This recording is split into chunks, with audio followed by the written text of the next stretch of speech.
예, 6회차 임대차에 대한 강의인데요.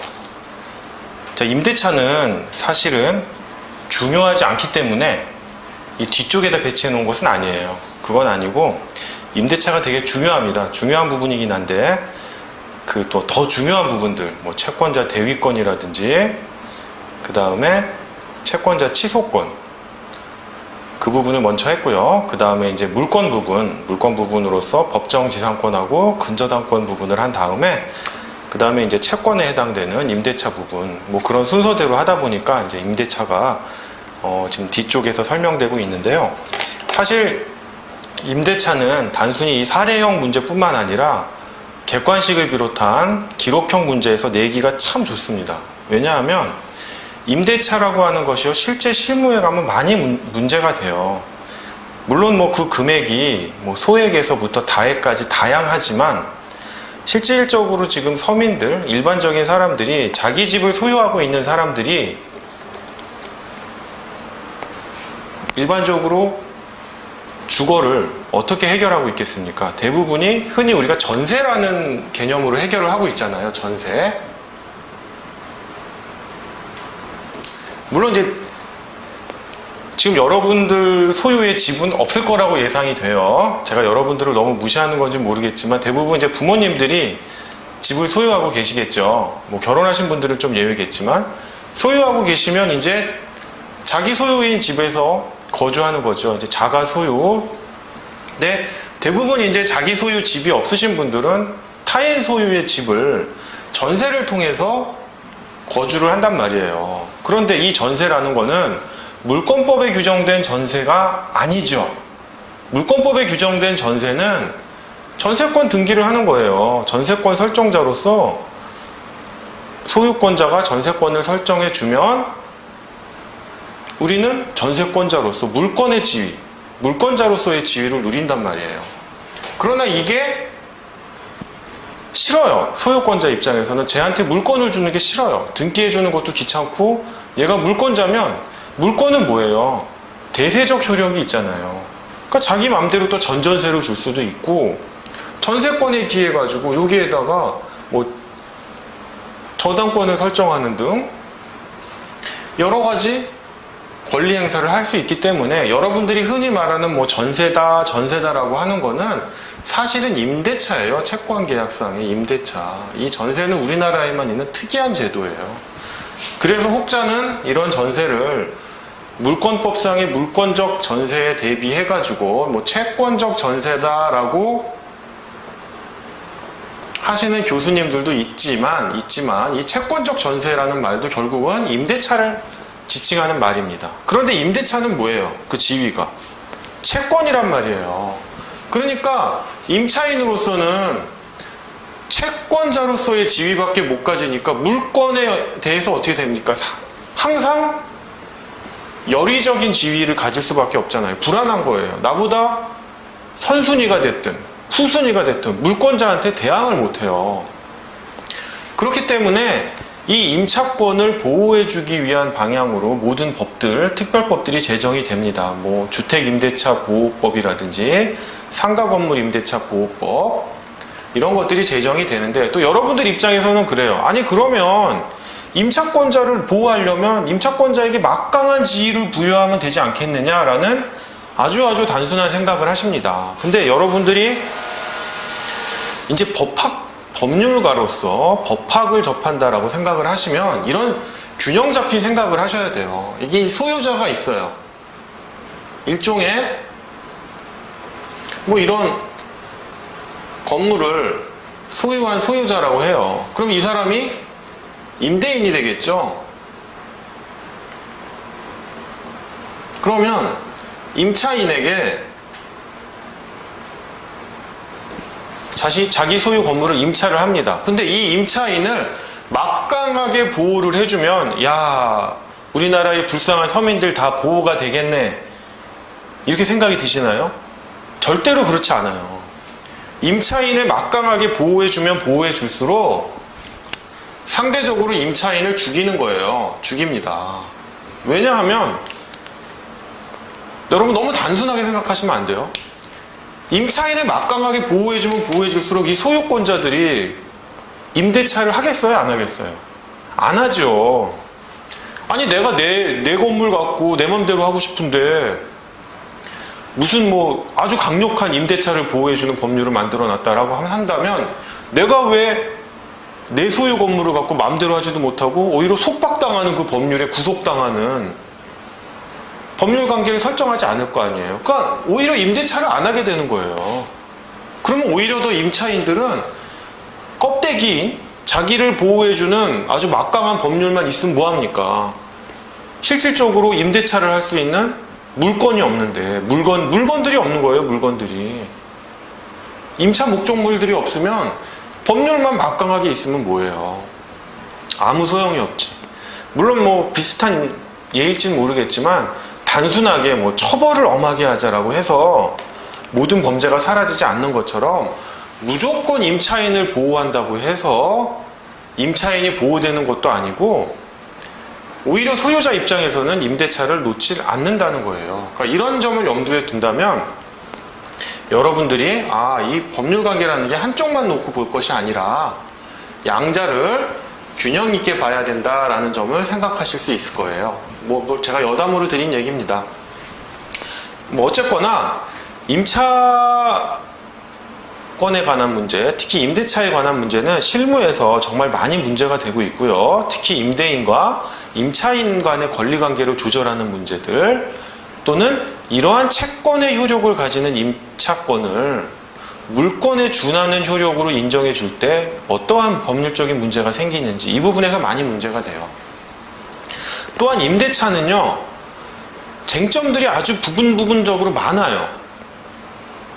그렇기 때문에 채점하기도 편해요. 문제를 내기도 쉽고 채점하기도 편해요. 그 부분에다가 점수를 항목별로 줄 수 있기 때문에 문제를 내기가 좋다는 거예요. 그래서 제가 이제 제1회 변호사 시험을 봤지만 법무부 모의고사 문제라든지 법학전문대학원 협의회 모의고사 문제에서 임대차 문제가 빠지지 않고 출제가 되는 겁니다. 뭐 사례형이 됐든 기록형이 됐든.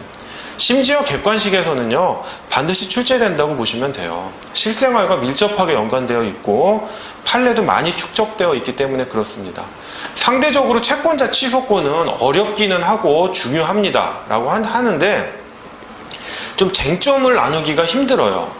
어떤 하나의 흐름으로 문제를 풀어줘야 되거든요.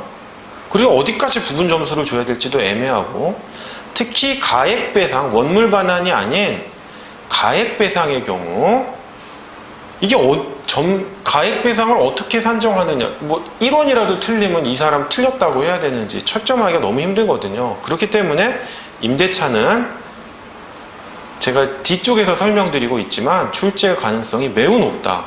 그리고 임대차 관련해서는요, 특히 민사소송법에 항변, 재항변, 제재항변 뭐 이런 것들하고 연결되어 있기 때문에 이 사람이 민사소송법적 지식을 제대로 알고 있는가 라는 부분하고 연결될 수 있고요. 또한 민사집행법 쟁점도 나옵니다. 임대차에 있어서. 특히 임차보증금에 대해서 상계가 아닌 임차보증금 공제라는, 제가 나중에 설명드릴 거예요. 공제라는 부분에서 임차보증금이 압류 및 추심명령 또는 전부명령을 받았을 경우 공제가 우선하느냐 이런 부분하고요. 그 다음에 임차권에 대해서 임차인이 주장할 수 있는 게 뭐 필요비라든지 유익비 상환 청구권, 그 다음에 부속물 매수 청구권, 지상물 매수 청구권과 관련해서 동시이행의 항변권 문제, 그 다음에 유치권을 행사할 수 있느냐의 문제, 이런 부분들이 물권하고 연결돼서도 문제되기 때문에 문제 내기가 매우 좋습니다. 매우 좋아요. 내시는 분들도 편하고 그렇기 때문에 하나하나 그냥 잘근잘근 씹어 드셔야 됩니다. 임대차 부분은. 그래서 제가 이 부분은 바로 문제로 들어가기 전에 기본적인 내용을 조금 설명을 드릴게요. 좀 시간이 촉박하지만 중요하기 때문에 제가 핵심 쟁점 위주로 설명을 드리도록 하겠습니다. 물론 임대차는요, 일반적으로 민법상의 임대차가 있어요. 그 다음에 특별법상 임대차가 있습니다. 일반적으로 주택임대차 보호법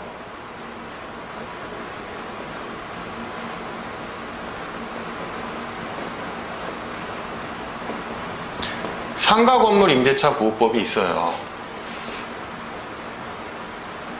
임대차 보호법이 있습니다. 그러면 이 특별법은요, 이 민법의 기본 이론을, 즉 민법상 임대차의 기본 법리를 크게 수정하지는 않아요. 일반적으로 민법상 임대차에 관한 기본 원리가 있는데 이걸 전제로 몇 가지만 수정을 해요.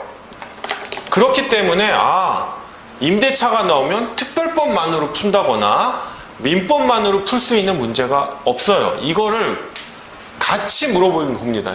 이거를. 왜냐하면 특별법이 적용되는 임대차라고 하더라도 민법상의 임대차 법리가 들어갑니다. 기본적으로 적용되는 부분들이 있어요. 특히 특별법에서 문제되는 거는 즉 임대인 지위의 승계입니다. 가장 대표적인 게 임대인 지위의 승계에서 원래 일반적으로 갑이 소유자예요. 소유자건 겸 임대인이라고 쳐요. 그 다음에 을이 임차인이란 말이에요. 그런데 병이 신소유자란 말이에요.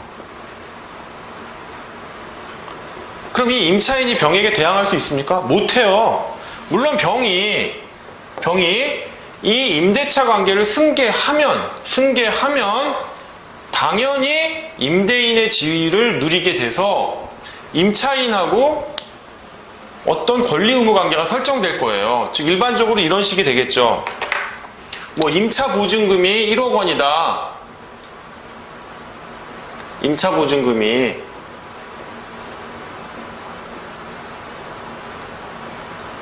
1억 원인데 뭐 매매 대금이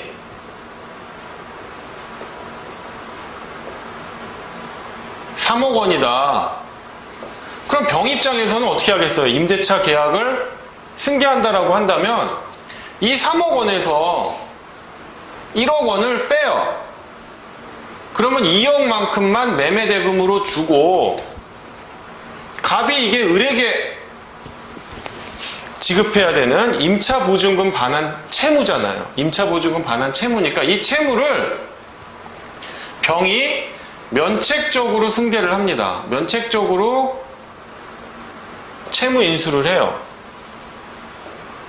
물론 이제 면책적 채무 인수는 명시적으로 해야 됩니다. 명시적으로 하지 않으면 일반적으로 채권자에게 유리한 중첩적 또는 병존적, 같은 말이에요. 중첩적, 병존적 채무 인수를 보는데 명시적으로 면책적 채무 인수라고 약정을 하면 면책적 채무 인수가 됩니다. 왜냐하면 이 소유자 입장에서는 도망가고 싶거든요.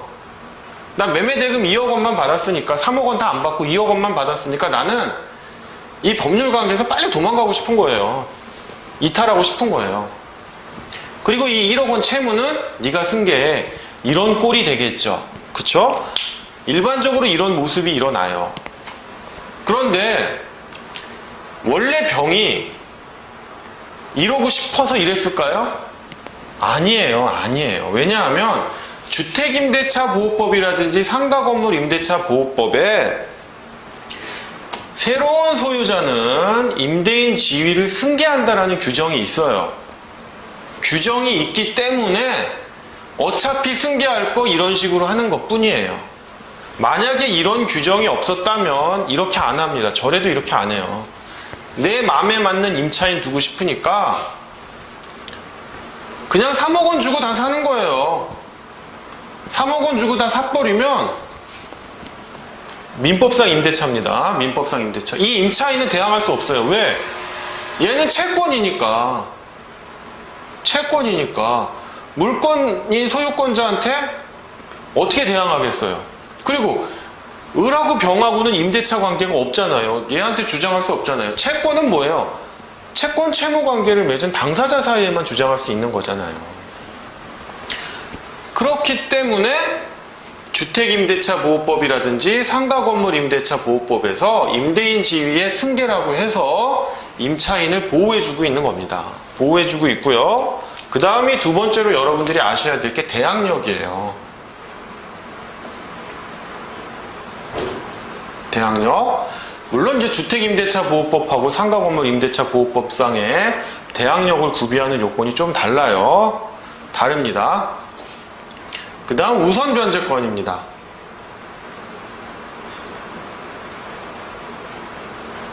확정일자를 통해서 받는 거고요.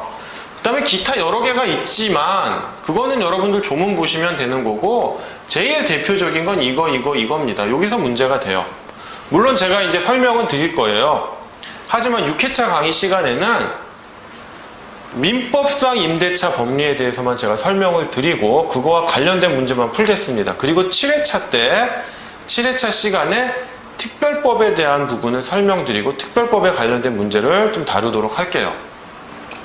그 다음에 여러분들이 여기서만 만족하면 안 돼요. 항상 여러분들이 헷갈려 하시는 부분이라든지 놓치는 부분이, 주택임대차보호법까지는 그나마 상관이 없는데 상가건물 임대차가 딱 들어가면요, 일반적으로 상인인 경우가 많단 말이에요. 즉 상행이란 말이에요. 그럼 유치권을 행사할 때 어떤 부분이 문제가 되겠어요? 상사 유치권을 검토를 해줘야 되는 겁니다. 이 부분을 놓치시면 안 돼요. 한 줄이라도 쓰시더라도 이 부분을 언급해 주시면, 아, 얘가 좀 뭘 안 해?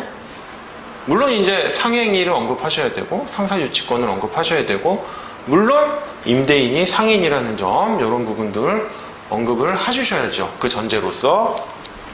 물론 이 부분은 제가 특별법 할 때 설명을 드릴게요.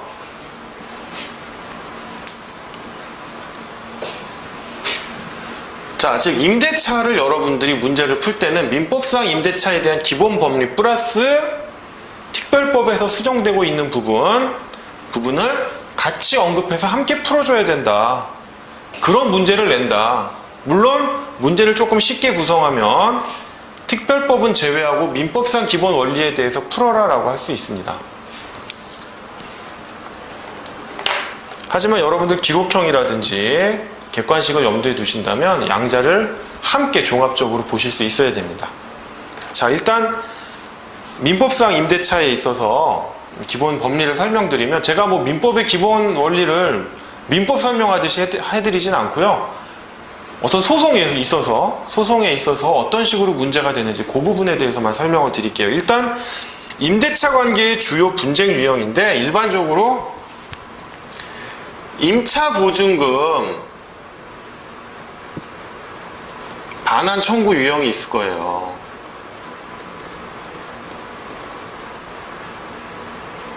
임차보증금 반환 청구 유형이. 원고가 누가 되겠어요? 임차인이겠죠. 임차인이 채권자니까. 피고는 이를 반환하지 않고 있는 임대인이 될 거예요. 자, 이 요건 사실은 뭡니까? 임대차 계약 체결과 임차보증금 지급 및 임대차 계약이 종료됐다는 사실입니다. 자, 임대차 계약의 종료 원인은 제가 각주에 보시면 임대차 기간의 만료, 차임 연체로 인한 해지, 기간의 약정이 없는 임대차의 해지 통고, 이행불능을 이유로 한 해지, 임대인의 수선 의무 위반을 이유로 한 해지 등이 있을 겁니다. 자, 보시면 각 요건 사실을 제가 이제 설명을 해놨어요. 임대차 계약 체결 사실은, 일단 임대차 계약은 임대인에게 목적물의 소유권 또는 임대할 권한이 없어도 유효하게 성립합니다. 왜냐하면 타인 소유의 매매가 유효하듯이 타인 소유의 목적물의 임대차도 유효한 거예요. 그때까지 자기가 그 목적물을 매수해가지고 소유권을 취득하든지, 아니면 소유권을 취득하지 못하더라도 임대할 수 있는 권한을 취득하면 되는 거거든요.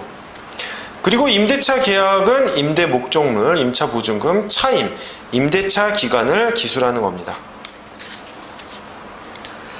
자, 그 다음에 임차 보증금 지급은 임차인은 임대인에게 임차 보증금을 지급하여야 합니다.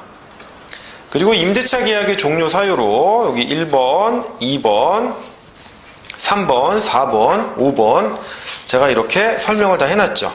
설명을 다 해놨습니다. 기간 만료는 뻔한 거고요. 그 다음에 2번, 차임 연체로 인한 해지의 경우 해지의 의사표시 도달 즉시 해지의 효력이 발생한다는 거예요. 이건 뭐랑 구분하셔야 되냐면 3번 기간 약정 없는 임대차 해지 통고랑 구분하셔야 돼요. 이 경우에는 해지 통고 도달 후 일정한 기간이 경과한 날 해지의 효력이 발생합니다. 해지의 효력이 발생합니다. 초일불산입이에요. 다시 한번 차임 연체로 인한 해지는 해지의 의사표시가 도달한 즉시 해지의 효력이 발생하고 기간의 약정이 없는 임대차의 해지 통고는 해지 통고 도달 후 일정한 기간이 경과한 날 해지의 효력이 발생한다는 점이에요. 자, 그 다음에 차임 연체로 인한 해지는 잘 아셔야 됩니다. 차임 연체가 2기 이상 연속될 것을 필요로 하지 않아요. 즉 요때 연체가 되고 연속해서 2기 이상 연체될 게 아니라 연체되고 또 잘 내요. 잘 내다가 또 연체됐어요. 즉 총액이 연체된 총액이 2기분에 달하면 된다는 거예요. 자, 상당한 기간을 정한 최고를 부조로 한다는 점, 그 부분 보시고요. 그 다음에 이제 이행불능을 이유로 한 해지입니다. 이행불능을 이유로 한 해지. 이행불능을 이유로 한 해지는 일단 임대인이 임차 목적물의 소유권을 상실하였다는 이유만으로는 임대인의 의무가 이행불능 상태에 빠졌다고 단정할 수 없다라고 하는 점, 이 부분 보시면 돼요. 그럼 어느 때 이행불능입니까? 임대인이 임차 목적물의 소유권을 상실했는데, 즉 임차 목적물의 소유권을 취득한 제3자가 임차인에게 목적물의 반환 또는 인도를 요구하는 거예요. 그 경우에 이행불능 상태가 된다는 점, 그 밑에 부분에 제가 기술을 했고요. 각각의 주장 및 증명 책임은 누구에게 속하는지 그 부분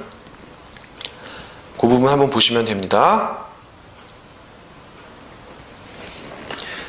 자, 뭐 하나 더 보시면 대항력을 갖춘 주택 임대차와 상가 임대차의 경우 임차 목적물의 소유권이 신소유자에게 이전되면 특단의 사정이 없는 한 신소유자가 임대인의 지위를 승계한 것으로 간주되므로 그거는 각각 특별법에 규정이 되어 있습니다. 새로이 소유권을 취득한 제3자로부터 인도 청구가 있었더라도 계약 해지를 할 여지는 없습니다. 임대인의 지위를 승계한 거기 때문에요. 그 다음 5번, 동글뱅이 5번이죠. 임대인의 수선 의무 위반을 이유로 한 해지. 이 경우는 임대인이 자신의 채무를 불이행한 거죠. 그렇기 때문에 당연히 해지할 수 있는 겁니다. 임대인의 수선 의무는 민법 제623조에 의해서 발생하는 겁니다. 이 조문 알아두셔야 돼요. 여러분 법전 항상 보셔야 됩니다. 지금 시간 없다고 법전 안 보시면 안 돼요. 여러분 시험장에는요. 법전밖에 없어요. 믿을 게 법전밖에 없어요. 법전으로 공부하신 분들은 법전을 보면 내가 공부한 내용이 떠올라요. 근데 법전을 안 보시면 공부한 게 안 떠올라요. 심지어는 조문도 못 찾아요. 왜냐? 대표적인 게 이런 거예요. 부속물 매수 청구권은 부속물 매수 청구권이라고 조문에 있어요. 그런데 임차인의 지상물 매수 청구권은요. 없어요. 조문에. 없는 게 아니라 있는데 지상물 매수 청구권이라고 안 나오고 그냥 매수 청구권이라고 나오고 또 다른 부분하고 같이 표제어가 섞여서 나와요. 그러니까 못 찾아요. 지상물만 계속 찾다가 왜? 기본서나 이런 데 지상물 매수 청구권이라고 나오니까 항상 그렇게 입력이 돼 있다가 조문 딱 보니까 지상물이란 말이 없거든요. 그냥 매수 청구권이라고 있으니까 조문을 못 찾는 거예요. 이 사람이 몰라서 시간을 낭비하는 게 아니라 조문을 통해서 공부를 안 했기 때문에 알면서도 시간을 허비하는 거예요. 시간 허비하니까 시간에 쫓겨서 더 생각이 안 나죠. 초조해지죠. 계속 악순환이 되는 거예요. 다른 문제까지. 그러니까 여러분 조문을 통해서 꼭 공부하시는 습관, 조문을 읽으셔야 돼요. 어차피 기본서나 이런 말들이 조문을 풀어 쓴 말들이기 때문에 조문을 통해서 숙지를 하셔야 됩니다. 자, 그 다음에 임대인의 수선 의무 불이행인데요. 이거는 뭐 임대인의 기책 사유로 수선 의무를 위반한 경우에 한정하지 않는다. 기책사유가 없더라도 그 파손이 즉 수선 의무가 임대인의 수선 의무가 발생하게 된 게, 즉 임대인의 수선 의무가 발생하게 된 게 임차 목적물이 뭐 파손된 거잖아요. 또는 수선을 하게 될 상황이 온 거잖아요. 그게 임대인의 기책사유로 인한 것임을 요하지 않는다. 임대인의 기책사유가 아니더라도 임대인은 항상 임차인이 임차 목적물을 사용 수익할 수 있는 상태로 해줘야 될 의무가 있는 거예요. 자, 그러면 임대인 입장에서는 임차보증금 반환 청구에 대해서 항변할 수 있는 항변 사유들이 있어요. 이런 것들을 이제 잘 아셔야 됩니다. 일반적으로 이제 묵시적 갱신, 항변 사유로 묵시적 갱신이 있어요. 민법 제639조 제1항 본문입니다. 뭐 이런 부분들을 동글뱅이 2번에서 이런 부분을 주장 증명해야 된다는 점, 이런 부분을 주장 증명해야 된다는 점 보시면 되고요. 자, 동글뱅이 3번 한번 읽어볼까요? 원고가 임차인으로부터 임차보증금 반환 채권을 양수하여 그 지급을 구하는 소를 제기한 경우 임대인이 위 채권의 양수를 통지받은 이후에는 임대인과 임차인 사이에 임대차 계약의 갱신이나 계약기간의 연장에 관한 묵시적 합의가 있었다고 하더라도 그 합의의 효과는 원고인 양수인에게 미치지 않는다라는 점이에요. 이 부분이 뭐냐면 임차인, 즉 뭐 임차인이 있고요, 임대인이 있어요. 그러면 임대인은 뭡니까? 임차인에게 임차보증금 반환을 해줄 의무가 있잖아요. 즉 임차인은 임차보증금 반환 채권이 있잖아요. 근데 이 채권을 양도를 합니다. 양도를 하면 양수인이 나오겠죠. 그럼 이 임차보증금 반환 채권을 양수받은 양수인이, 물론 이제 임대인에게 통진했겠죠. 채무자에게 통진했겠죠. 채권자인 임차인이 임차보증금 반환을 나한테 해라 라고 했어요. 근데 임차인하고 임대인은 어떤 관계가 있어요? 임차인하고 임대인은 이 사람들이 묵시적 갱신을 했단 말이에요. 묵시적 갱신을 해가지고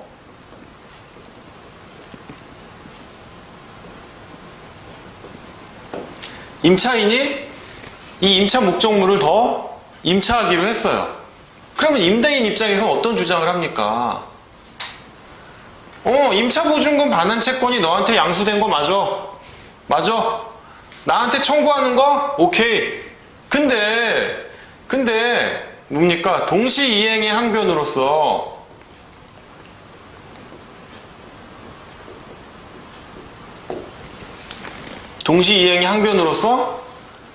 나는 얘한테 건물 인도받지 않으면 못 해줘.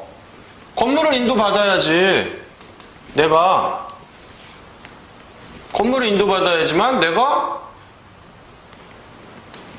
양수인 너한테 임차보증금 반환 채권을, 즉 임차보증금 반환을 너한테 해줄 수 있어. 임차보증금을 너한테 돌려줄 수 있어 라는 거예요. 그런데 이러한 묵시적 갱신에 대한 합의의 효과는 이 양수인에게 미치지 않는다는 거예요. 왜냐하면 이제 이 임차인은 뭡니까? 껍데기잖아요. 껍데기니까 얼마든지 임대인과 임차인이 어떤 이면 합의를 통해서 양수인의 정당한 권리 행사를 침해할 수 있다는 거예요. 그래서 그 효력이 미치질 않는다는 거예요. 묵시적 갱신이 됐든 말든 그건 니들 사이의 문제인 거고 돈은 돌려줘라 라는 점이에요. 그 다음에 또 여러분들이 또 하나 아셔야 되는 게 또 뭐가 있습니까? 만약에 이러한 임대인의 동시이행의 항변이 성립한다라고 하면 어떻게 하면 되겠어요? 이걸 깨트리려면. 유명한 판례 하나 있지 않습니까? 유명한 판례요. 자, 아까 똑같은 그림이에요. 똑같은 그림. 임차인이 있고, 제가 채권자 대위할 때도 이제 설명을 드렸던 부분인데 간단하게만 설명을 다시 드릴게요. 즉 임대인은 임차인에게 뭘 줘야 돼요? 임차보증금을 줘야죠.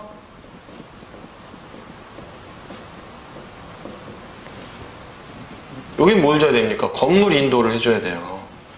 양자는 동시이행 관계에 있습니다. 그리고 여러분 이제 명도라는 말 쓰시면 안 돼요. 일본 표현이라서 다 안 쓰기로 했어요. 인도라고 쓰시는 거예요. 그럼 양자는 동시이행 관계가 있고 임차보증금 반환 채권은 유치권 행사할 수 있습니까? 못합니다. 물건에 관하여 생긴 채권이 아니에요. 그렇기 때문에 임차보증금 반환 채권은 물건, 목적물에 관하여 생긴 채권이 아니기 때문에 유치권을 행사할 수 없습니다. 그 부분 제가 뒤에 설명드릴게요. 자, 그럼 어쨌든 이 임차보증금 반환 채권을 양수인이 양도를 받아가지고 얘한테 청구하는 거잖아요. 나한테 줘. 오케이? 임차보증금을 나한테 줘 이랬단 말이에요.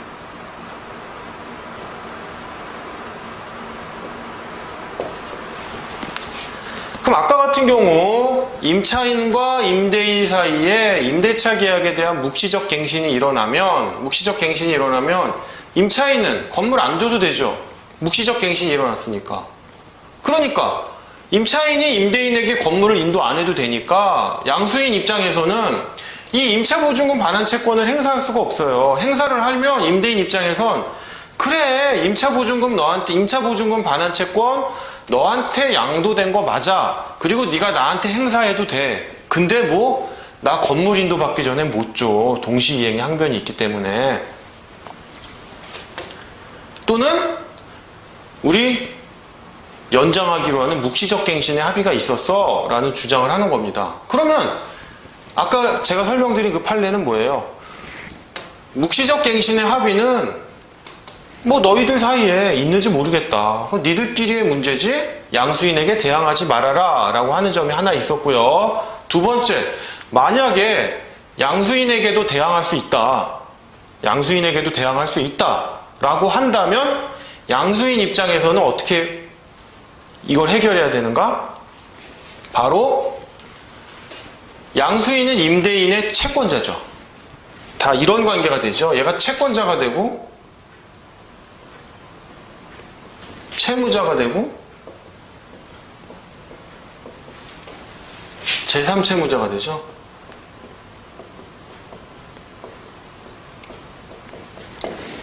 그러니까 자신의 임차보증금 반환 채권을 피보전채권으로 해서 채무자인 임대인이 제3채무자인 임차인에게 가지고 있는 뭡니까? 건물인도 청구권을 피대위 채권으로 해서 대신 행사하는 거예요. 채권자 대위권을 행사하는 거예요. 말 그대로. 즉 임대인이 임차인에게 가지고 있는 건물인도 청구권을 대신 행사하는 거예요. 빨리 넘겨. 그러면 임대인이 동시이행의 항변을 할 수가 없잖아요. 그죠? 이렇게 벗어날 수 있어요. 근데 여기서 하나 또 주의할 점은 뭐다? 피보전 채권이 금전 채권이면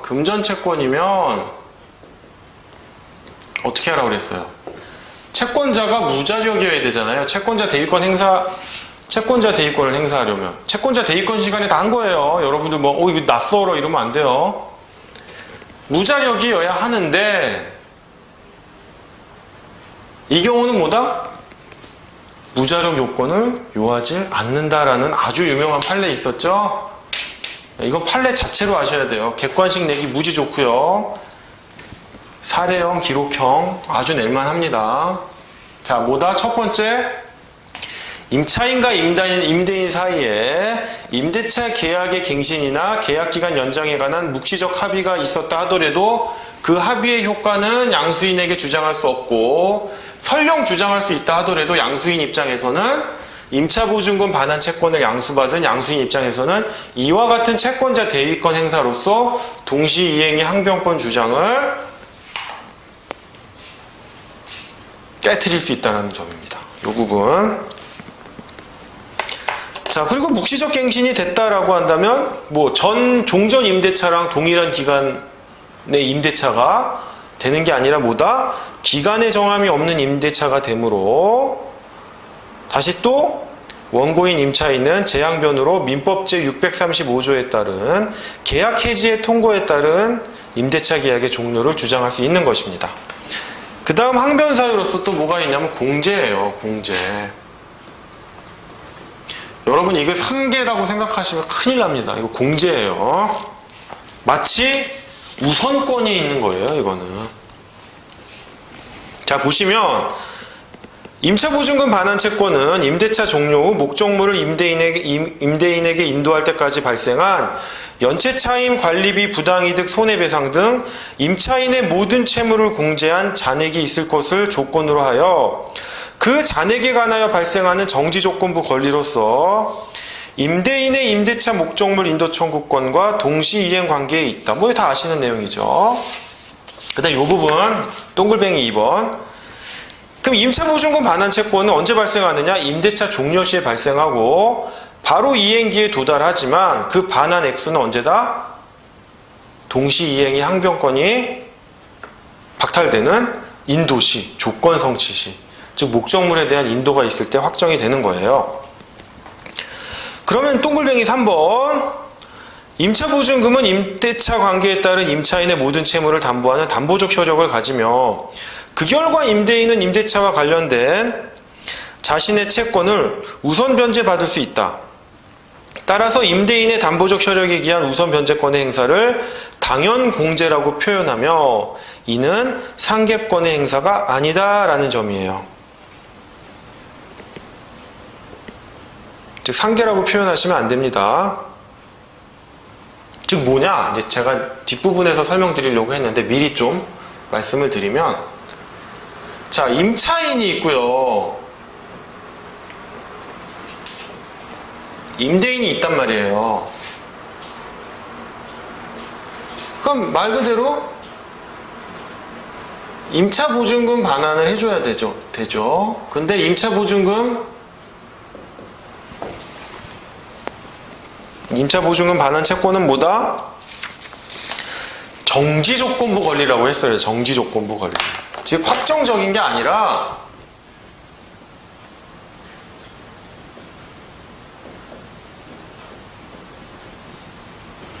임차인이 임대인에게 차임을 연체한다든가 기타 임차 목적물을 멸실, 훼손한다는 손해를 배상하거나 또는 부당이득, 임대차 계약 종료 이후에 임차 목적물을 사용 수익했다라던가 원래의 용법대로 사용 수익했다면 그 부당이득에 관한 것도 모두 이 임차보증금 반환 채권이 담보하는 거예요.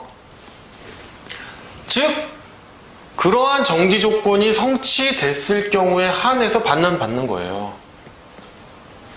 그렇기 때문에 임차보증금 반환 채권은 임대차 계약 기간이 종료 시에 발생하고 이행기가 도달하지만 그 액수는 언제? 목적물 인도 시에 확정된다는 점이에요.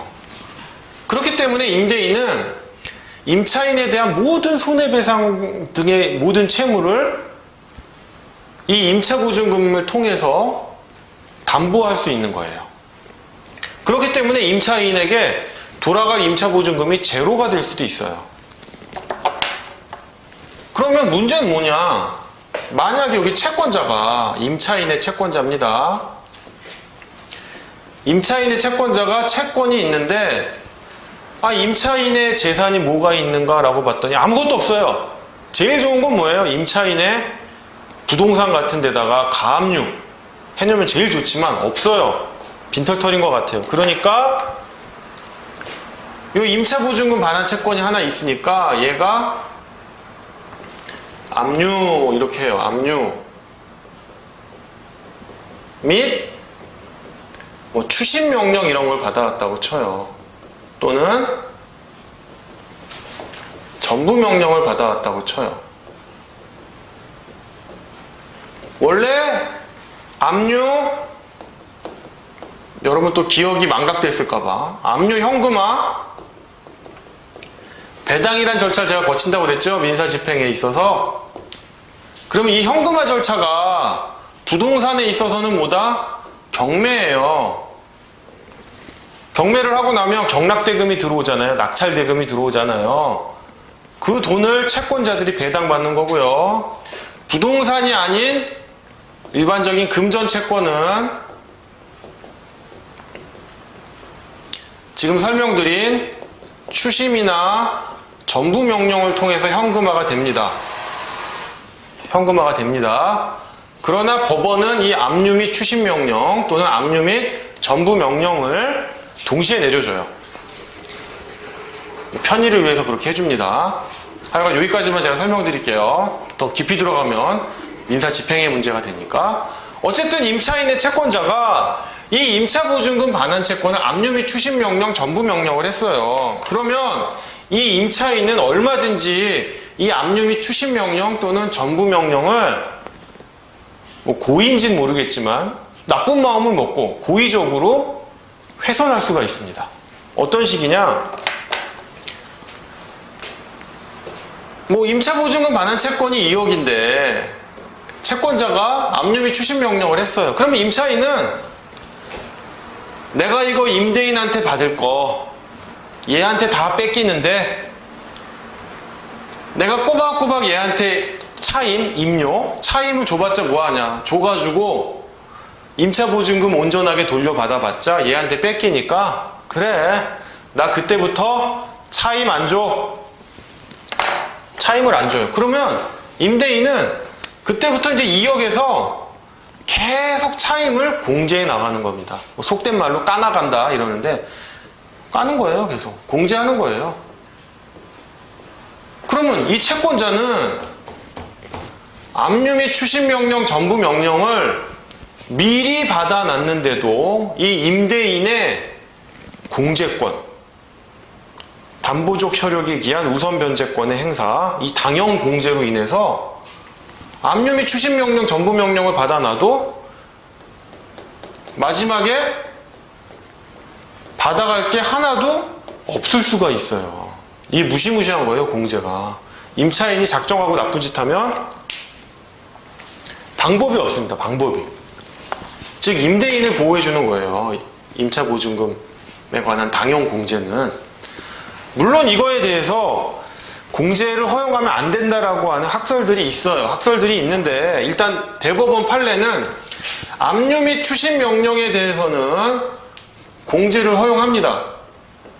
즉 뭐다? 압류 및 추심 명령이 들어와도 임대인은 당형 공제를 할 수 있다라고 하고요. 전부 명령에 대해서는 아직 대법원 판례는 없어요. 대법원 판례는 없는데 학설이 공제할 수 있다라는 공제설과 비공제설이 나눠져 있어요. 공제하면 안 된다. 전부 명령은 뭐냐? 전부 명령은 완전히 채권이 양도된 거기 때문에 임차보증금 반환 채권이 양도된 거기 때문에 전부 명령에까지 임대인의 공제가 우선한다고 볼 수는 없다라고 하는데, 아니 그러면 저는 사실 공제설의 입장이에요. 왜냐? 전부 명령은 그 속성이 뭐예요? 법률의 규정에 의한 채권 양도거든요. 그러면 법률의 규정에 의한 채권 양도인 전부 명령이 아니라 그냥 일반적인 약정에 의한 채권 양도를 했어요. 그러면 임대인은 당형 공제 못합니까? 그럼 임차인이 얼마든지 임대인의 당형 공제권을 무력화시킬 수 있잖아요. 그렇기 때문에 저는 추심 명령이 됐든 전부 명령이 됐든 뭐 임차보증금 채권 양도가 됐든 임대인의 당형 공제권은 보장되어야 되지 않는가라는 입장이에요. 근데 일단 판례는 여기까지만 있습니다. 압류 및 추심 명령의 경우에도 임대인의 당연 공제가 우선한다라는 입장이에요. 물론 판례 위주로 내겠죠. 판례 위주로. 자, 그 다음 이제 다, 양가로 다인데요. 동시이행입니다. 뭐 동시이행 당연한 거죠.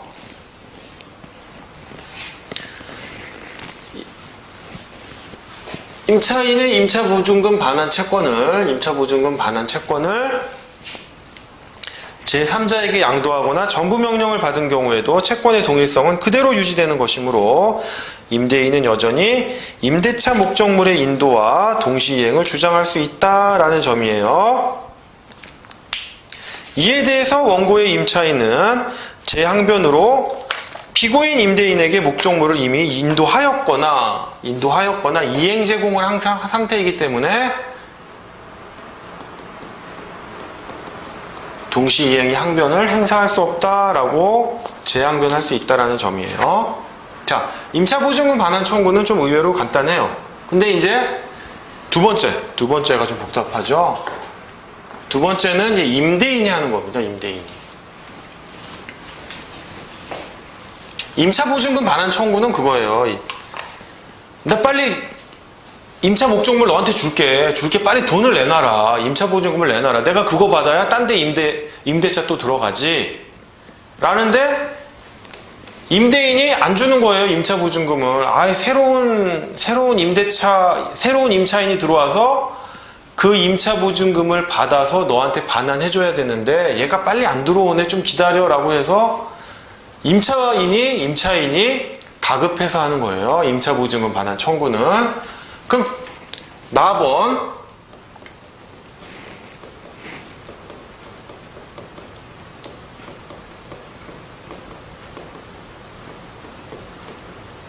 임대차 목적물 인도 청구는 반대로 원고가 임대인이에요. 그 다음에 피고가 임차인입니다. 말 그대로 야, 나 빨리 임차보증금 돌려줄게. 빨리 건물을 넘겨줘. 근데 임차인이 뭐 차일피일 미루는 거예요. 안 주고, 뭐, 퇴거도 안 하고, 막 이런 식이에요.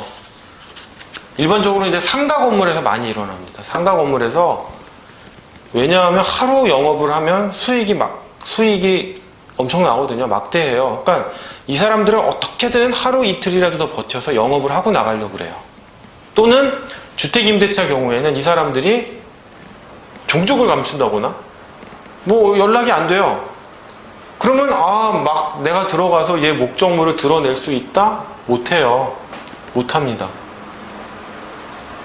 그럴 경우 뭐 건물 인도 청구를 한다든지 또는 뭐 퇴거 청구를 해야 되는데 이러한 강제 집행을 용이하게 하기 위해서 뭐 집행 권한을 얻는 거죠.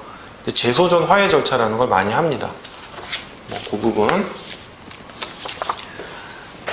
그 다음, 원고가 임대인이고 피고가 임차인인 경우에 하는데요. 물론 뭐 임대인이 아니더라도 이 소유권을 양수한 양수인도 할 수 있어요. 요건 사실로는 임대차 계약 체결, 임대차 목적물 인도, 임대차 계약 종료 이렇게 되어 있습니다. 아까는 임차보증금 반환 청구에서는 임차보증금의 지급이었죠. 근데 임대차 목적물 인도 청구는 임대차 목적물의 인도입니다. 인도. 그 다음에 여러분 요건 사실 중에 임대인이 이 임차 목적물이 나의 소유다라고 하는 점은 주장 증명할 필요가 없어요. 왜? 타인 소유의 목적물도 얼마든지 임대할 수 있기 때문에 그 부분은 주장 증명할 사안은 아닙니다. 그 다음에 전대차가 있는 경우 보시면 되고요. 솔직히 전대차까지는 나올 것 같진 않아요. 사안이 너무 복잡해지고 임대차만 해도 물을 게 많거든요. 물을 게 많기 때문에 전대차까지는 안 나올 것 같은데 객관식에선 좀 나올 확률이 높죠. 자, 그러면 임차인 입장에서 항변할 수 있는 건 뭐다? 매수 청구권입니다.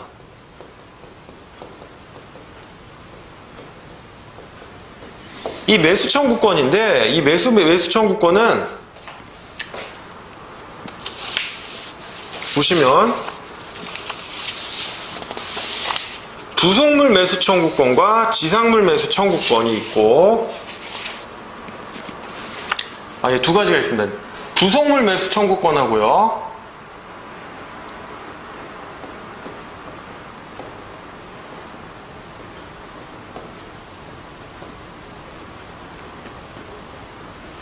지상물 매수 청구권이 있어요.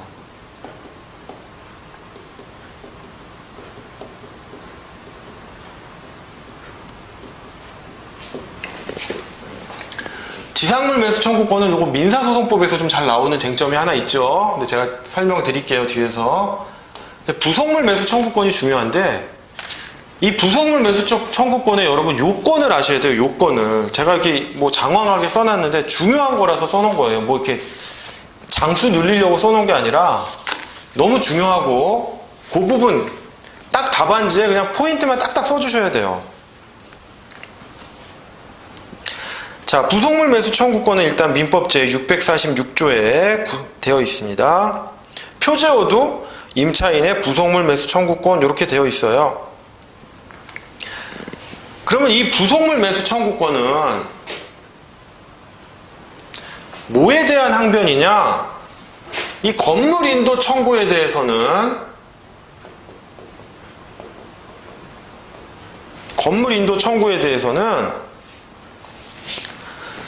동시 이행의 항변으로 작용을 해요. 나 부속물에 대한 매매대금,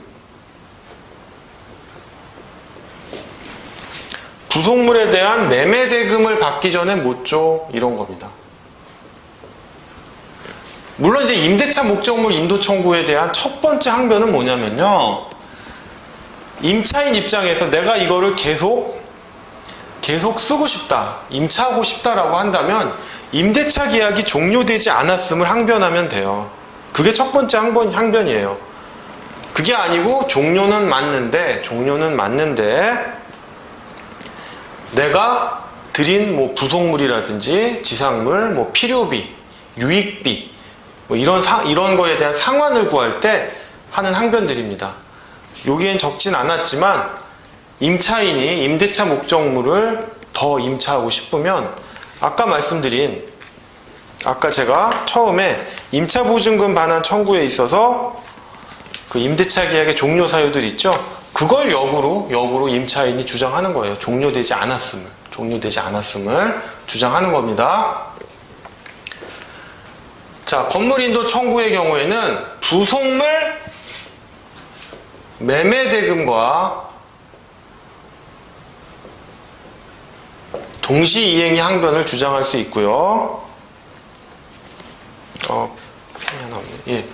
그 다음에 부속물 철거 청구에 대해서는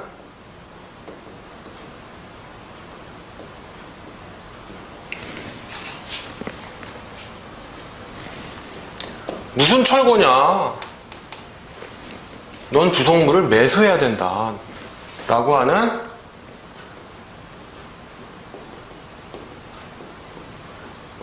권리 소멸의 항변을 할 수 있습니다.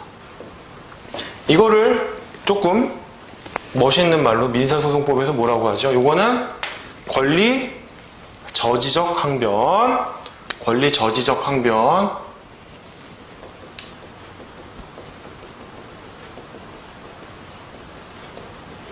여기는 권리 멸각적 항변, 이런 말 쓰죠?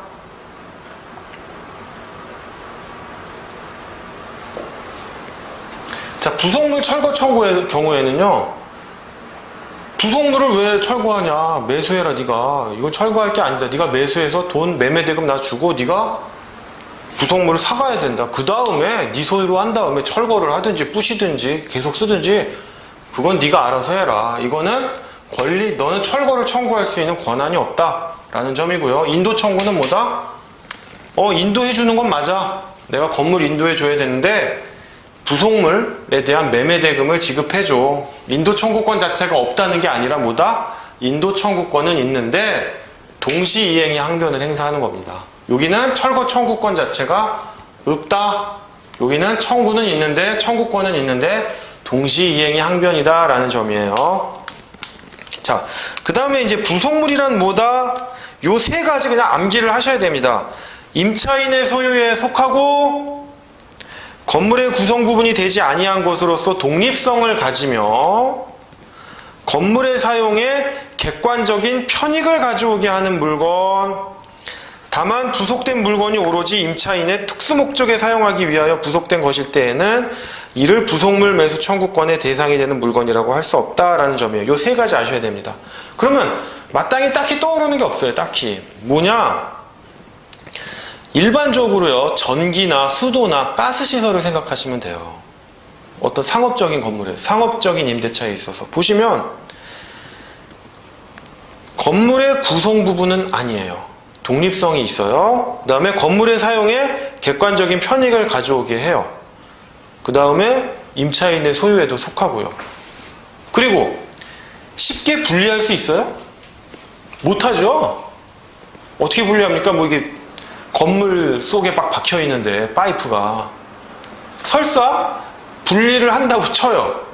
그게 효용이 있어요? 내가 지금 이 건물에 묻혀있는 파이프를 쉽게 분리해가지고 다행히 어떤 건물은 이 파이프가 바닥에 안 묻혀있고 요 위에 있어가지고 나사만 부르면 쉽게 떼어서 낸다고 쳐요.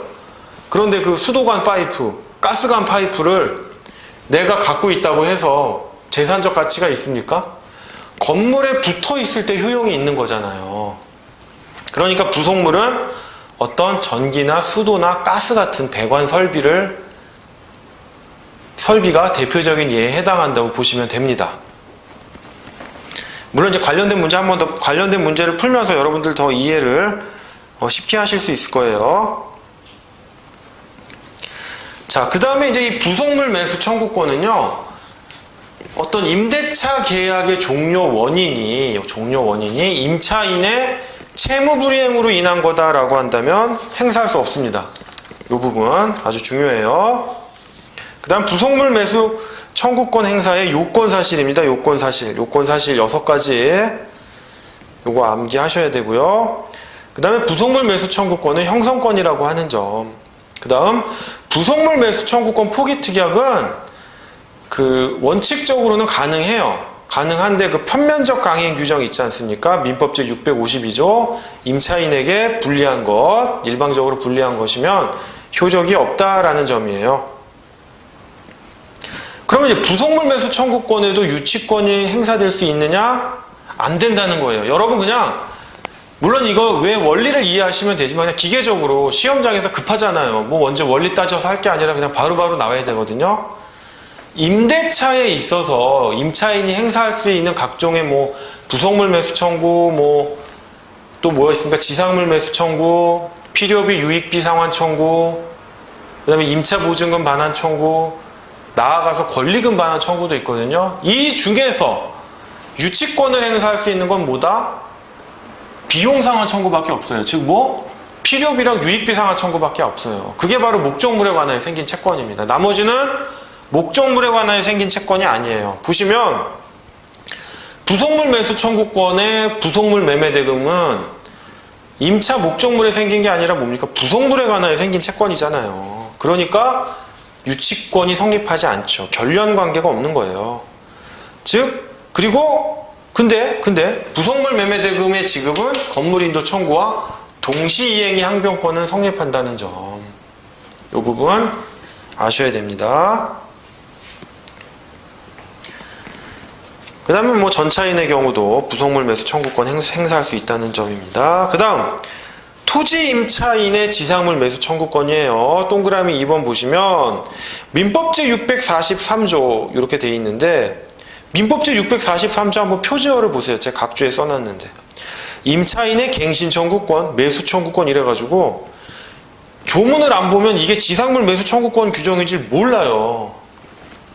여기 보시면 이제 또 제283조의 규정을 준용한다 되어 있는데 민법 제283조를 가서야 그때서야 이게 지상물 매수 청구권이다 라고 아시면 이미 시간 소비할 대로 다 소비한 거예요. 그냥 이건 아셔야 됩니다. 기계적으로.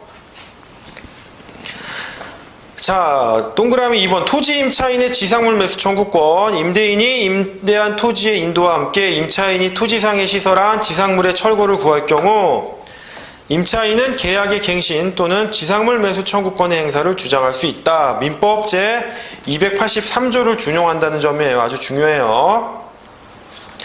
그러면 지상물 매수 청구권은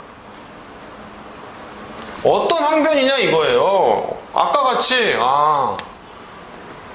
건물인도 청구,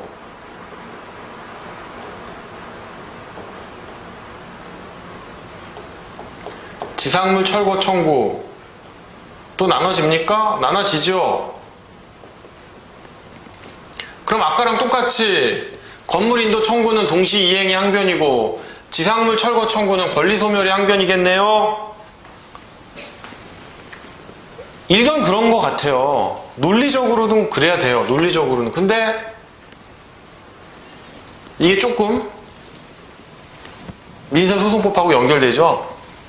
뭡니까? 그 성명권 행사와 관련해서 대법원 판례가 하나 있기 때문에 이거를 이렇게 볼 수밖에 없어요.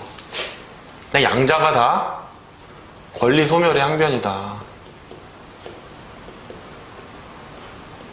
좀 논리적으로는 이해가 안 됩니다. 판례가 그렇게 나오다 보니.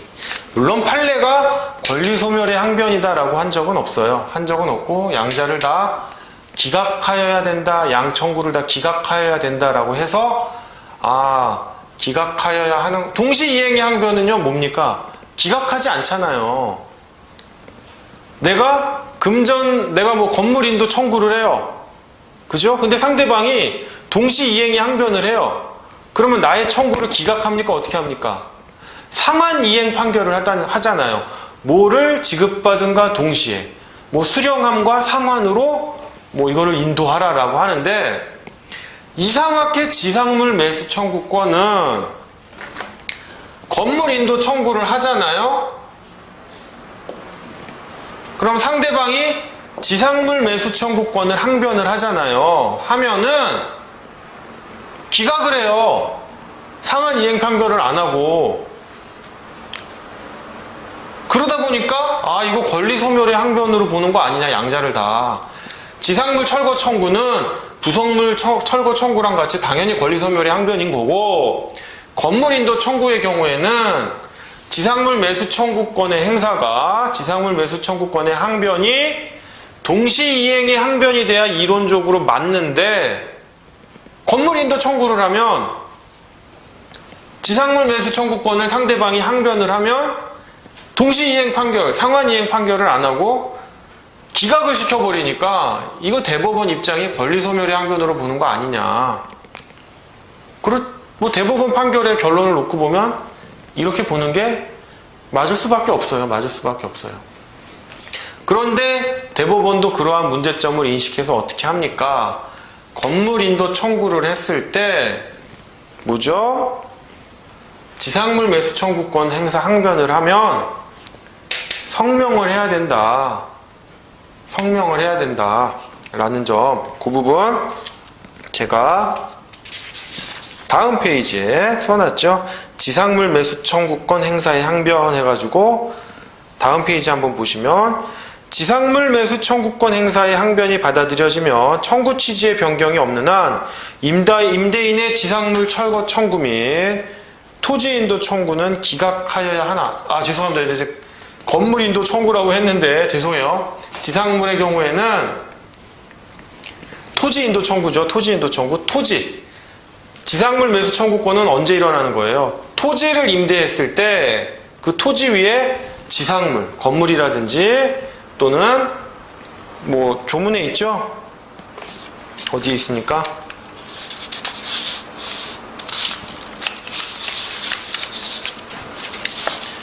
민법제 643조로 보시면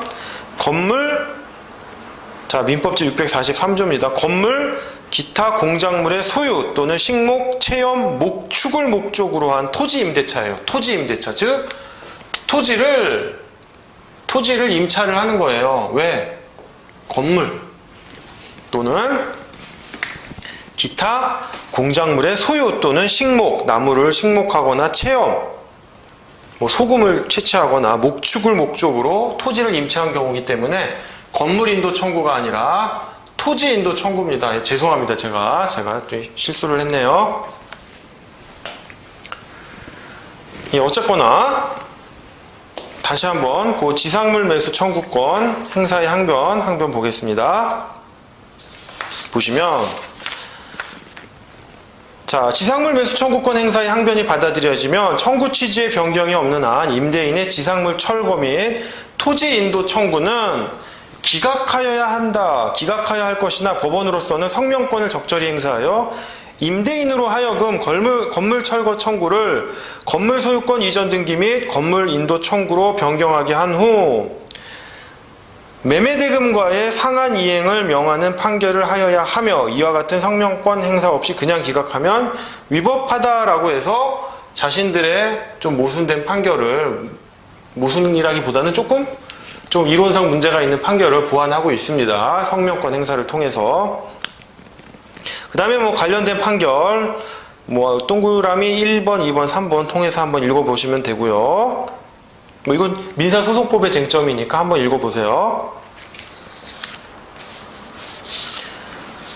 네, 어쨌거나 다시 또 지상물 매수 청구권으로 다시 돌아오겠습니다. 자, 지상물 매수 청구권을 행사하려면 뭡니까? 임대차, 토지 임대차 기간이 만료할 때 지상물이 현존해야 한다는 점.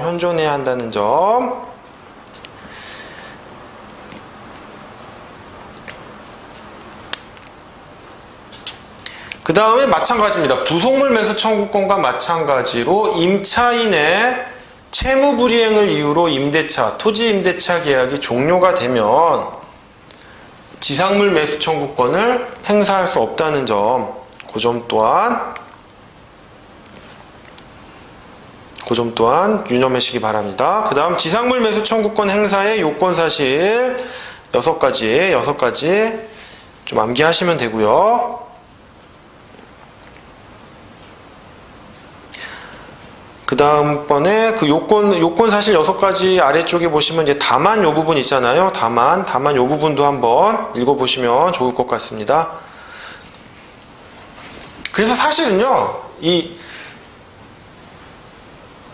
임대차 목적물 인도 청구, 즉 토지 임대차에 있어서 임대차 목적물은 토지겠죠. 그 토지 인도 청구를 할 때 주의적으로 이 청구를 하는 거예요. 토지 인도 청구 및 지상물 철거 청구를 주의적으로 하고요. 예비적으로 뭐다? 예비적으로 건물, 지상물이 되겠죠. 뭐 지상물이 건물이라고 한다면 뭐 건물 인도, 뭐 지상물에 대한 인도 청구 및 소유권 이전 등기 청구를 하는 겁니다. 지상물 매수 청구권 항변이 받아들여질 것을 전제로 지상물 인도 청구 및 지상물에 대한 소유권 이전 등기 청구를 하는 거예요. 여러분 기록형에서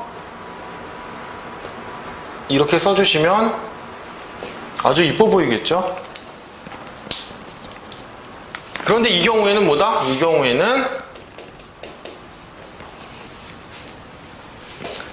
임차인이 지상물 매수 청구권을 행사했기 때문에 지상물에 대한 매매대금, 즉 시가를 증명하여야 한다는 점이에요. 누가? 임대인이 아니라 임차인이 자기가 받을 거니까. 지상물 매수 청구권은 역시 부속물 매수 청구권과 마찬가지로 형성권이다라고 한다는 점. 그 다음 지상물 매수 청구권 포기의 특약도 원칙적으로는 가능한데 편면적 강행 규정에 의해서 임차인 또는 전차인에게 일방적으로 불리한 것이라면 효력이 없다라는 점까지 아시기 바랍니다. 지상물 매수 청구권도 유치권 성립 안 되겠죠. 왜? 임차 목적물, 즉 토지에 관해서 발생한 채권이 아니라 뭡니까? 지상물에 관하여 발생한 채권이잖아요. 다만 뭐다? 지상물에 대한 인도와 지상물 매매대금 지급과의 동시이행 관계는 성립한다는 점, 그 점 보시면 돼요.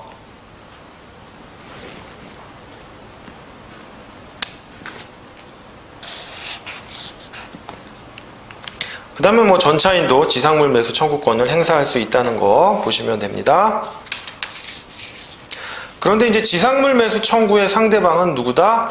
임차권 소멸 당시의 임대인입니다. 임차권 소멸 당시의 임대인. 애초에 토지 임대차 계약을 체결할 당시의 임대인이 아니라 뭐다? 지상물 매수 청구권 지상물 매수 청구의 상대방은 임차권 소멸 당시의 임대인이어야 한다는 점이에요.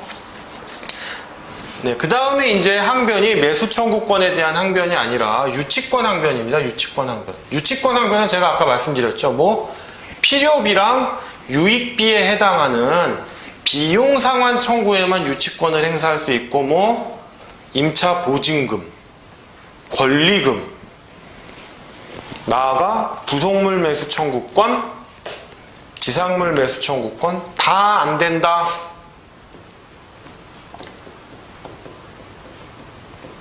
그 점 유념하셔야 돼요. 대표적인 게 이제 필요비 상환 청구권하고 유익비 상환 청구권인데요. 필요비는 임차물의 보존 관리를 위하여 필요한 비용이에요. 그 다음에 행사 시기에 대해서는 즉시 상환 청구가 가능하고요. 상환 청구의 상대방은 임대인으로서 필요비 지출 후 임대 목적물이 신소유자에게 양도된 경우에는 신소유자가 부담합니다. 상환 책임을.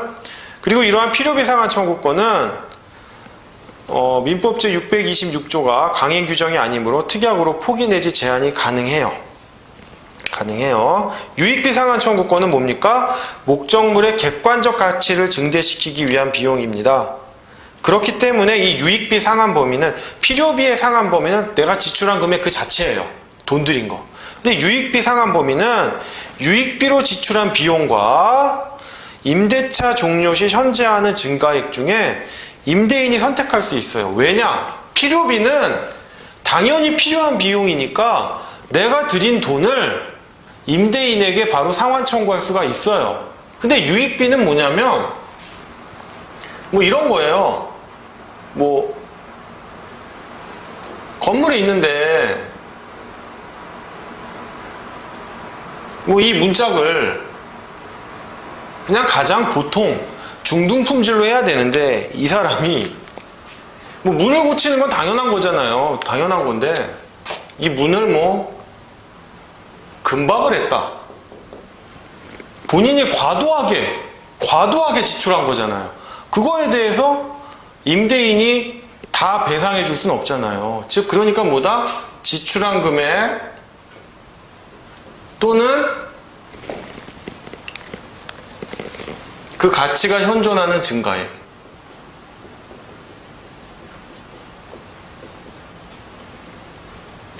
한다는 점이에요.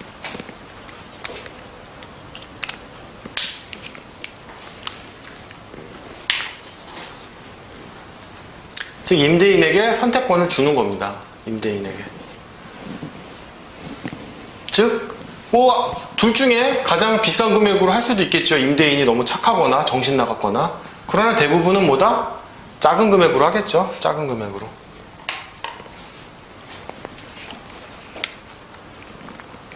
자, 행사 시기도 달라요.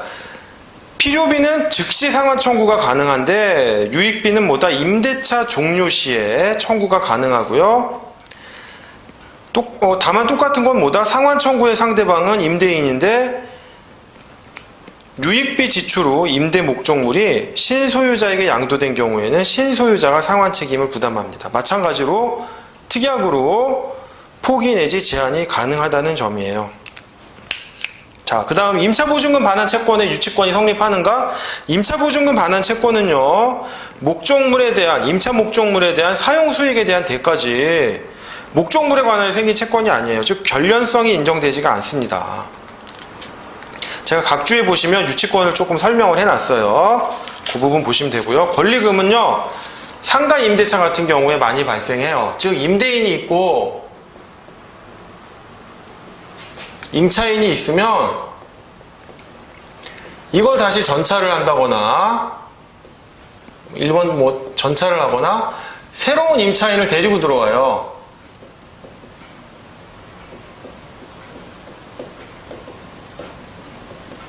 일반적으로 전차를 하는 경우보다는 새로운 임차인을 데리고 오는 경우에 좀 많이 발생을 합니다. 여기가 목 좋은 곳인데 내가 너한테 임차를 할 수 있게 이 권한을 양도해 주는 것만 해줘도 고마운 줄 알아. 내가 하기 싫어서 안 하는 게 아니라 요즘 건강이 나빠져서 안 하는 거야. 그래서 권리금 명목으로 수수를 해요. 이 권리금을 얘가 여기다 납부를 하죠. 그럼 이 새로운 임차인은 이 권리금을 어떻게 해소하느냐? 임대인하고는 아무 관계가 없어요. 또 다른 자기가 이제 또 누군가에게 또 임차를 할 수 있는 권한을 양도할 거 아니에요. 또 새로운 임차인을 데리고 들어오겠죠. 이 사람한테 또 받는 거예요. 즉 뒷사람한테 계속 받는 거예요. 이게 권리금인데 좀 없어져야 될 폐단이긴 해요. 이 권리금 역시 목적물에 관하여 생긴 채권이 아니라 유치권이 성립하지 않습니다. 이 권리금에 대해서도 이 권리금이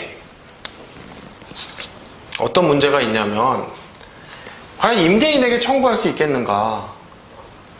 임대인에게 원칙은 안 된다는데 예외적으로는 가능해요. 예외적으로 판례가 있어요. 그 권리금을 임대인에게 청구할 수 있는 예외적인 요건. 즉 내가 이만큼 기간 동안 임대차를 할 수 있도록 했는데 해서 내가 어떤 사용 수익을 통해 가지고 어떤 본전을 뽑을 수 있게 해주기로 약정을 했는데 임대인이 갑자기 임대차 계약을 종료시켜가지고 내가 본전을 뽑을 수 없게 했다. 그 경우에는 임대인에게 권리금 반환을 청구할 수 있습니다. 또는 임대인하고 이 임차인이 권리금을 서로 약정했어요. 내가 뭐 어떤 사정이 생기면 어떤 요건 하에서는 권리금을 돌려줄게 라고 한다면 그 요건이 성취가 되면 당연히 권리금을 돌려줘야겠죠. 그건 당사자 사이 약정이니까. 그런데 그런 특별한 사정이 없다면 권리금은 임대인하고는 관계가 없는 거다라는 점이에요. 그 부분 제가 각주에 적어놨으니까 보시면 됩니다.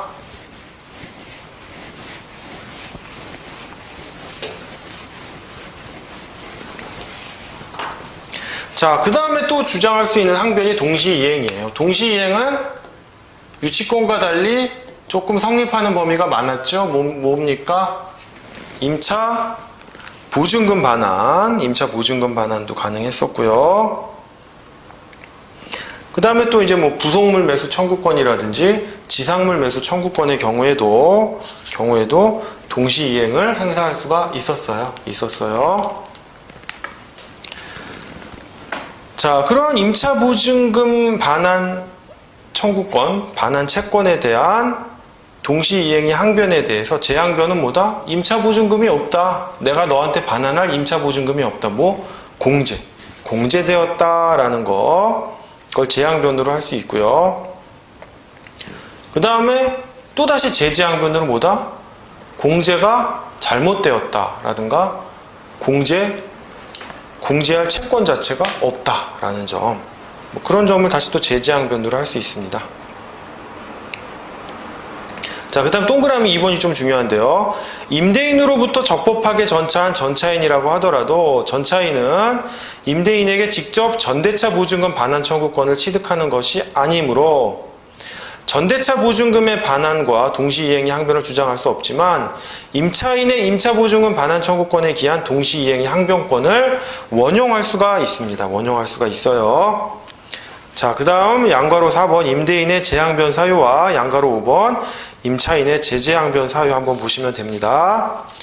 그 임차인의 제재항변 사유에 임차보증금 반환 채권의 압류 및 추심 명령이 있죠. 요 부분이 제가 아까 설명드린 부분이에요. 그 다음 이제 다 배당 이의 또는 부당 이득 반환 청구가 임대차에 관련된 분쟁 유형 중에 또 하나예요. 마지막 하나인데 요 부분은 뭐 민사집행법 쟁점이라 그렇게 뭐 여러분이 뭐 크게 관심 가질 부분은 아닙니다. 아니어서 그냥 한번 읽어보시면 돼요. 자, 그 다음 이제 임대차 종료 후의 법률관계입니다. 임대차 종료 후의 법률관계는 크게 문제되는 게 부당이득과 불법행위에 기한 손해배상 문제예요. 손해배상 문제인데 부당이득은 자, 뭐냐? 임대차 기간이 종료를 했어요. 종료를 했고 종료가 되긴 됐는데 서로 지금 좀 다툼이 있는 거예요. 무슨 다툼이 있느냐? 임차 보증금을 건물 인도를 해라 하니까 그래 임대차 계약이 종료한 건 맞아. 그리고 내가 건물 인도도 해줘야 돼. 임차인 입장에서 건물 인도도 해줘야 돼. 임대인이 건물 인도 청구를 하는 거죠. 하니까 그래 임대차 계약 종료됐고 건물 인도 청구 오케이 맞아. 내가 건물 인도도 해줘야 돼. 근데 뭐다? 임차 보증금 내놔. 임차인이 임차 보증금 반환을 청구하는 거예요. 즉 뭐다? 동시 이행의 항변권을 행사하는 거예요. 오케이? 그러면 엄밀히 말해서 임대차 관계가 아직 종료된 게 아니잖아요. 지금 분쟁이 종속하고 있는 거잖아요. 즉 임차인은 건물에서 안 나간다고요. 임차 보증금 반환받기 전에는. 즉 반환을 안 해준다고요. 그러면 요 사이까지 원만히 이 분쟁이 마무리될 때까지 점유를 하고 있을 거예요. 점유를 한단 말이에요. 건물에 대한. 그러면 요 부분이 어떻게 보면 이 임차 목적물을 사용 수익하고 있었잖아요. 그러니까 차임 상당의 부당이득이 발생한 것 아니냐라는 쟁점이 나오는 거예요. 자, 부당이득은 뭐예요? 법정 채권 관계죠. 약정 채권이 아니라. 여기까지는 차임을 어떻게 받습니까? 임대차 계약에 기한 약정 채권 관계로 받아내는데 요 시점부터는 임차인의 점유에 대해서 차임을 받을 수는 없어요. 약정 채권 관계는 이미 종료했으니까. 뭐다? 법정 채권 관계인 부당이득을 반환받아야 되는데 그 가액은 뭐다? 결국 차임 상당액이 되겠죠. 액수는 똑같은데 받아내는 방법이 다르다라는 거예요. 요 전까지는 뭐다? 임대차 계약 관계에 의해서 받아내는 거고 임대차 계약이 종료된 이후에는 뭐다? 법정 채권 관계인 부당이득으로서 받아내는 겁니다. 부당이득으로서. 물론 이때의 점유가 불법 점유는 아니에요. 왜? 점유할 수 있는 정당한 권한이 있잖아요. 동시이행이 항변권. 자, 그러면 동시이행의 항변권이 있어?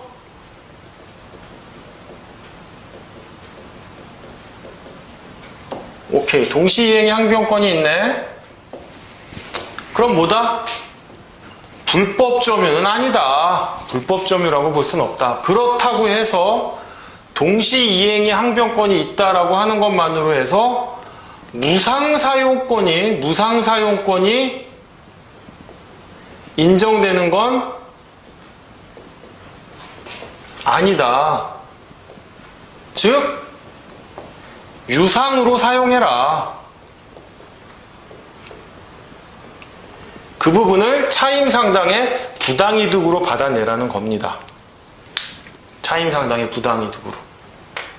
오케이? 그런데 요건이 있죠. 무조건 동시이행의 항변권을 행사하기 위해서 점유하고 있으면 임차인 입장에서는 무조건 차임 상당의 부당이득을 반환해야 되느냐? 아니다. 본래의 용법대로 사용 수익을 해야 된다. 본래의 용법대로. 대전제가 있죠? 유상으로 무상사용대 사용권은 인정되는 건 아니고 유상으로 사용해야 되는데 본래의 용법대로 사용 수익할 때 이 부분을 반드시 암기를 하셔야 되죠. 본래의 용법대로 사용 수익하면 차임 상당의 부당이득을 청구할 수 있고요. 둘째, 잘 보셔야 돼요. 요째는 약정을 했잖아요. 근데 요 종료된 이후에 갑자기 이 근처에 그냥 땅값이 오르고 건물 아파트 값이 올라가지고 막 임대차 가격, 즉 전세가가 막 상승하는 거예요. 예전에는 1억만, 임차 보증금을 1억만 주고 임차 보증금 1억에 뭐 차임 월 100만 원 이렇게 줘도 임대차가 가능했는데 이 지역이 뭐 갑자기 상권이 생기고 이래가지고 임차 보증금 1억, 차임 월 100만 원으로 택도 없어요. 임차 보증금 2억에 차임 월 200만 원을 내야 돼요. 요 시점부터 그렇게 됐다고 쳐요. 그러면 증가된 차임 상당의 부당이득을 청구할 수 있어요. 오케이? 그러나 그 입증 책임은 뭐다? 이걸 청구하는 임대인이 부담해요. 즉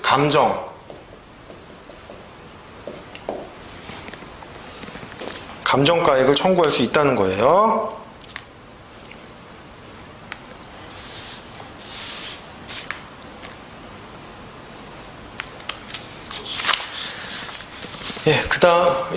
그런 점이 있고요. 그 다음, 불법 행위인데요.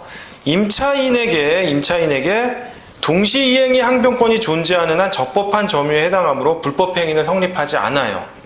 그렇기 때문에 불법 점유에 기한 손해배상 청구는 인정되지 않습니다. 다만 임대인으로서는 이 동시이행이 항변권을 박탈할 수 있죠. 내가 임차보증금 반환 채무를 계속 이행 제공을 해왔다.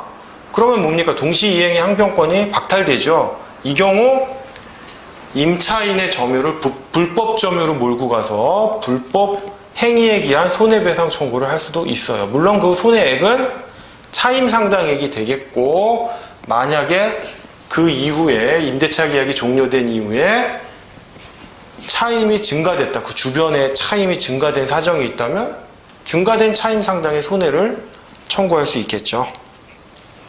근데 여기서 이제 일반 이론을 마치기로 하고 관련된 문제 하나 풀기로 하겠습니다. 관련된 문제. 이제 여러분 뭐 다 하셨기 때문에 문제가 쉽게 풀 수 있어요. 문제 쉽게 풀 수 있습니다.